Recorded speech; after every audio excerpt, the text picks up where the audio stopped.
As a devout Muslim, I'm frequently confronted with what Muhammad and his companions did and believed. But what do we really know about the early beliefs in Islam? The answer is not a lot. I've often whinged about Manchester Central Mosque. I was shunned for wearing a baju koko, which we used to pray in Indonesia. Being told off in Shrewsbury Masjid or Mosque for pointing my feet at the Qiblat, something we commonly do in Indonesia when our legs are tired, as were mine. The implication being that Muslims in the largest Muslim country in the world are not true Muslims, an accusation that I'm not unfamiliar with. I was told that stretching my legs offended the Imam and senior congregation. That same day at Shrewsbury Masjid, we were warned about the enemies of Islam, and in particular in the showing of the Charlie Hebdo illustration of Muhammad at Batley Grammar School, an excellent school that I know well and completely committed to its local Muslim community. Now, was the original illustration blasphemous? Well, that's up to you. It may have been provocative, but I personally cannot see how anything can be blasphemous. But is showing the illustration to debate its efficacy in a religious studies lesson also blasphemous? Certainly not. One particular rabbit hole is that it is blasphemous to depict Muhammad, whilst in Saudi Arabia this is extended to all living people. The original advice was this unwise to depict Allah because he cannot be known. Indeed, anthropomorphizing Allah does seem to me to be something to be avoided, but neither blasphemous nor haram. Extending this advice to humans makes no sense. Why not depict humans as being like humans? Furthermore, could it be argued that extending advice made for Allah to humans is an act of shirk? That is polytheism. And now, I don't think it is, but this is exactly the argument those complaining about Charlie Hebdo use. Whilst in some masjids in Indonesia, I'm told off for wearing gold rings, despite having bought one when I lived in Riyadh in Saudi Arabia in the early 1980s, and where gold rings were frequently worn by devout Arabs at the time. The reason for all these is that they're believed to contradict the beliefs and behaviour of Muhammad and his companions, often taken to mean 3 generations, often by fellow Muslims who block the exit to the masjid with their black Mercedes, even though Muhammad and his companions would have walked to the masjid, or at least rode a camel, certainly not driven in a black Mercedes, and blocked the exits. I've a strong conviction that Islam is being constantly redefined based on myths. A cursory examination of the shorts on this platform will show you how so many things are defined as haram, that is forbidden to Muslims, many of which are completely normal and natural for most of humanity, including the majority of Muslims. Again, the implication being that if we reject these proclamations, we're not true Muslims.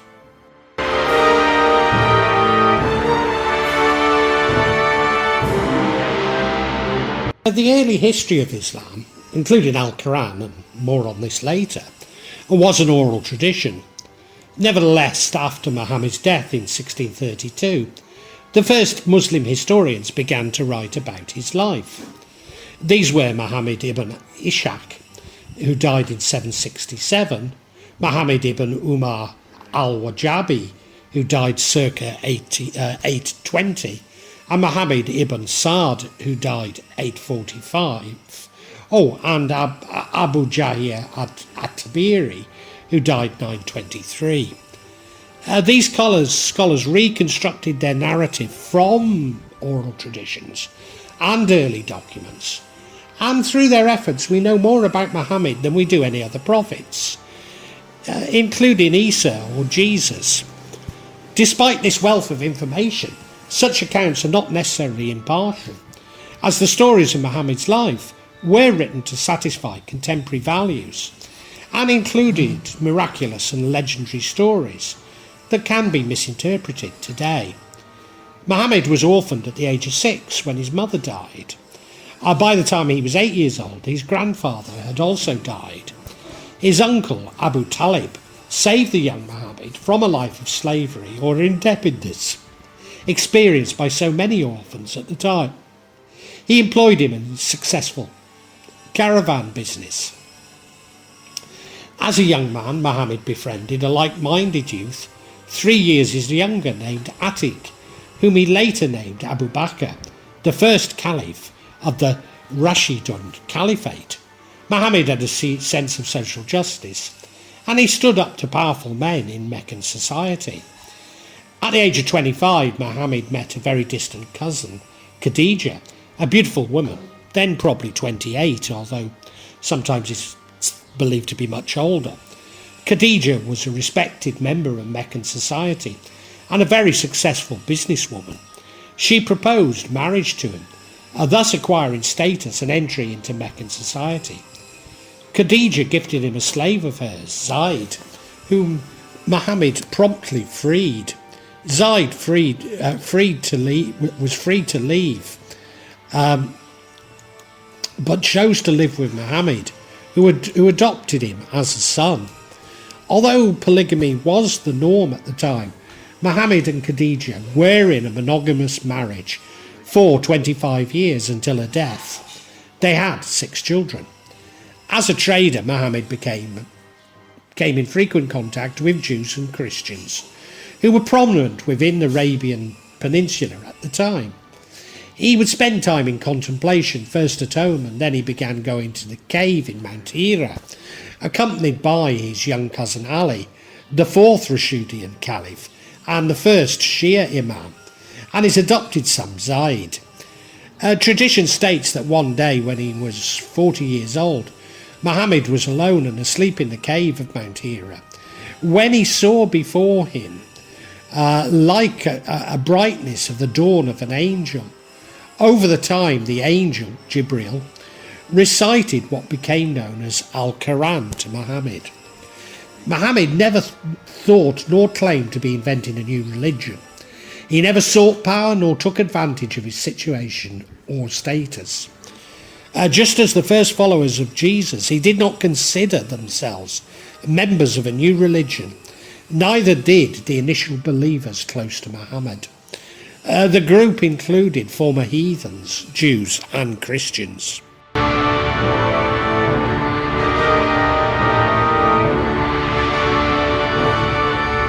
During the rule of the Caliph Uthman, around 644 to 656, a standardised copy of Al-Qur'an was compiled and distributed in the main centres of Islam. Although the Caliph's original codices have not survived, his introduction of a fixed text is recognised as one of his enduring achievements. One of the oldest copies of Al-Qur'an, which dates back to the 8th century, is held in the British Library. It includes over 2/3 of the complete text. However, in 2015, experts from the University of Birmingham discovered the Birmingham Qur'an manuscript, which is possibly the oldest manuscript of Al-Qur'an in the world. The parts of the surahs 18 and 20, it leaves preserve are written in ink on parchment, used in the Arabic Hijazi script, and are still clearly eligible. Radiocarbon analysis to determine the age of the manuscript revealed that this manuscript could be traced back to sometime between 648 and 645, i.e. possibly before the death of Muhammad. Due to the fact that written Arabic was not fully developed, the earliest Al-Qur'an manuscripts were transcribed in what's known as a scripto de facto. The script lacked a system for annotation for long and short vowels, and diacritics were used only occasionally to identify individual letters. Hajji manuscripts are some of the earliest forms of Quranic text and can be characterised by the Hijazi script. Hijazi script is distinguished by its informal sloping Arabic script.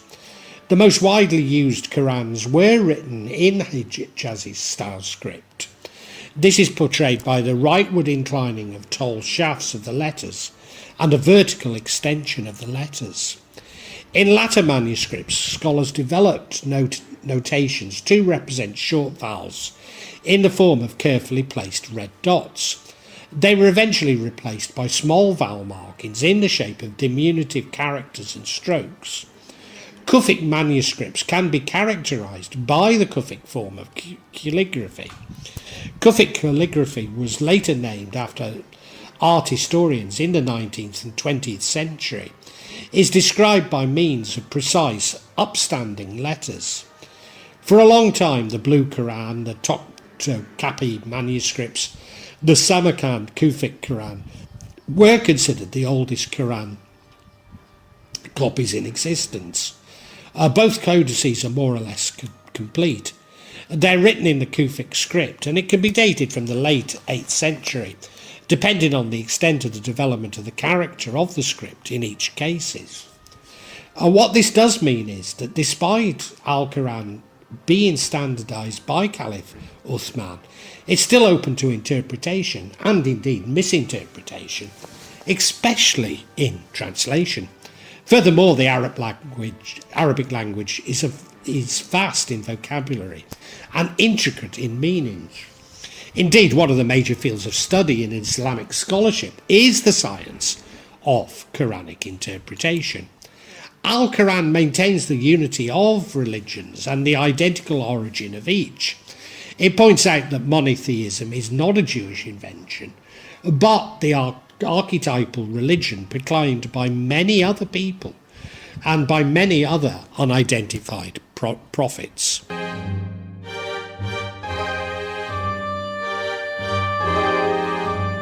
The Sunnah are what the Muslims of Muhammad's time saw and followed, passing them on to the next generation. According to Islamic theories, the Sunnah are documented by hadith, the verbally transmitted record of the teachings, deeds and sayings, silent permissions or disapprovals of Muhammad. Alongside the Al-Quran, they are the divine revelations, wahy, delivered through Muhammad, that make up the primary sources of Islamic law and belief/theology. The earliest Muslim lawyers felt no obligation to provide documentation of hadith when arguing their case, and the Sunnah was not recorded and written during Muhammad's lifetime.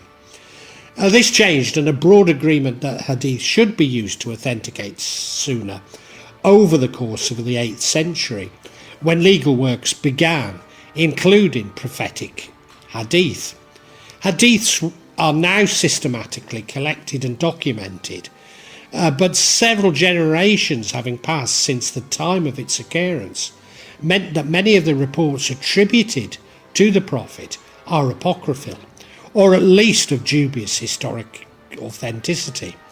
In fact, one of the most complex disciplines within Islamic jurisprudence is one which attempts to differentiate between authentic and inauthentic traditions. Shia Muslims do not follow the Hutab al-Sittar, the 6 major hadith collections, followed by Sunni Islam. Although both Sunni and Shia traditions were originally less strictly defined, i.e. at the time we're talking of, with more theological fluidity between them. The schools of fiqh, or jurisprudence, in Sunni Islam are each named by students of the classical jurists who taught them.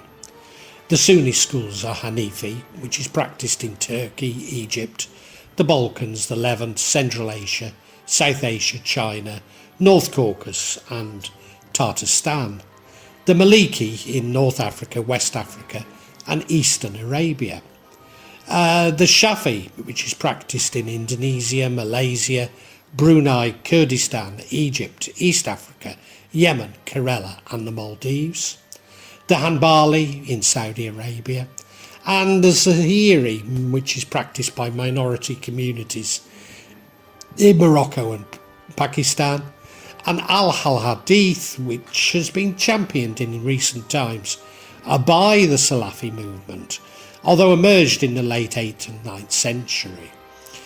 The schools of Shia Islam comprise of the Jafari Twelver, which is practiced in Iran, Azerbaijan, Iraq and Lebanon, the Jafari Islami minority communities in India, Central Asia, Levant, Yemen and Pakistan, and the Zayadi minority communities in Yemen, now often called Houthis.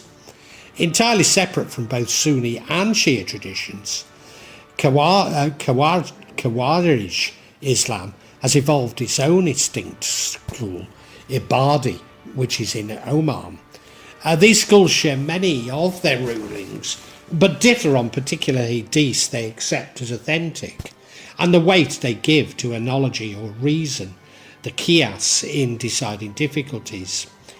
There were more schools of jurisprudence than these, initiated by scholars such as Al-Azwai, who died in 774, Al-Tawi, who died in 778, Al-Zahiri, who died in 883, all of which either died out or naturally or merged with other schools, along with Jahiri, Lathathi and Kutubi. Others, such as the school initiated by Ibn Karam, who died in 868, ended up on the losing side of violent intersectoral struggles. Whilst many Muslims place significant emphasis on these schools, and indeed Sharia, it needs to be recognised that at the time of the Muhammad, there was no established authority or authorities within the Arabian Peninsula, with the exception of Yemen.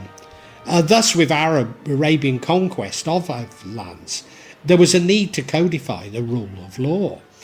Contrary to popular belief, Islamic law neither produced nor recognised a literalist canon. Muslim jurists only produced an empiricist canon. Thus, the toleration for differences of opinion amongst scholars and jurists is a feature of Islamic jurisprudence that has allowed it the flexibility and adaptability to remain relevant today. The rationalist theologians, who exerted a disproportionate influence on Islamic legal theory, developed the habit of conflating the ability to use reason with a specific use of reason. Thus Islamic regimes normalised domination achieved via psychological design, what politically predatory regimes have achieved via behavioural design. That is acquiescence, which seeks to justify itself by equating itself with the simple acceptance of truth.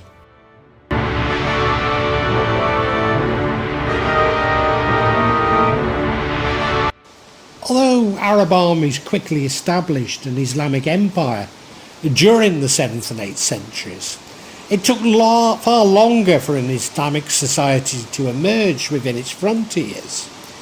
Despite widespread myths of conversion by the sword, perpetuated to gain support for the Crusades, the process of Islamisation in the early period was slow, complex and often non-violent. Forced conversions were fairly uncommon, and religious change was driven far more by factors such as intermarriage, economic self-interest and political allegiance. Non-Muslims were generally entitled to continue practicing their faiths, providing they abided by the laws of their rulers and paid special taxes, to make up for them not being required to provide zakat almsgiving. Thus the Middle East became predominantly Muslim far later than scholars once assumed. Although there's no reliable demographic data for the pre-modern period, Historians now believe that Syria-Palestine became Muslim majority in the 12th century, while Egypt possibly in the 14th. Hence, what we mean by the Islamic world at that time was somewhat ambiguous. Muslims were the rulers of the Middle East from the 7th century onwards, but they presided over a mixed society in which they were often dramatically outnumbered by non-Muslims.